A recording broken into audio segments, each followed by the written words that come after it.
Inilah kisah Mus'ab bin Umair, seorang pemuda yang dulunya hidup mewah, ditentang keluarganya karena iman, dan akhirnya pulang kepada Allah Subhanahu wa Ta'ala tanpa membawa apa-apa selain amalnya.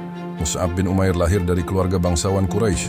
Ayahnya bernama Umair bin Hashim dari Bani Abd ad-Dar, kabilah terpandang di Makkah. Sejak muda hidup Mus'ab serba ada. Pakaiannya paling rapi, minyak wanginya paling mahal. Di Makkah, ia dikenal sebagai pemuda terpandang.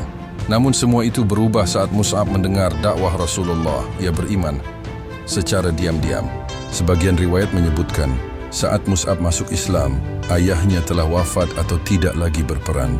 Yang tersisa hanyalah ibunya, dan dari sanalah ujian terberat datang. Ketika ibunya mengetahui keislaman Mus'ab, ia murka. Mus'ab dikurung, makanannya dibatasi, seluruh hartanya dicabut. Namun Mus'ab tetap memilih iman. Sejak saat itu, Mus'ab selalu berada dekat dengan Rasulullah. Ia belajar langsung dari beliau, menyimak setiap nasihat, menguatkan imannya sedikit demi sedikit. Mus'ab bukan hanya sahabat, ia adalah orang kepercayaan. Rasulullah mengutus Mus'ab sebagai pendakwah pertama ke Madinah.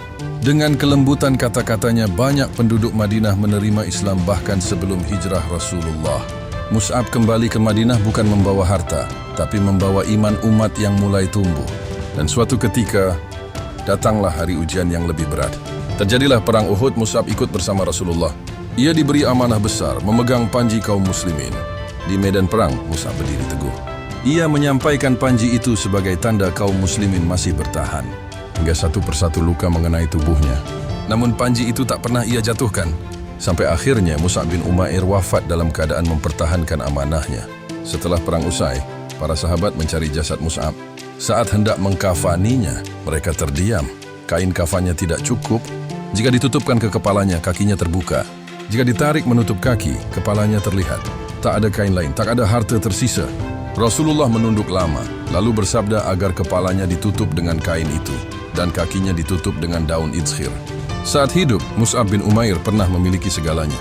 Namun saat wafat, yang ia bawa hanyalah amalnya, dan sehelai kain kafan yang bahkan tidak cukup menutup tubuhnya.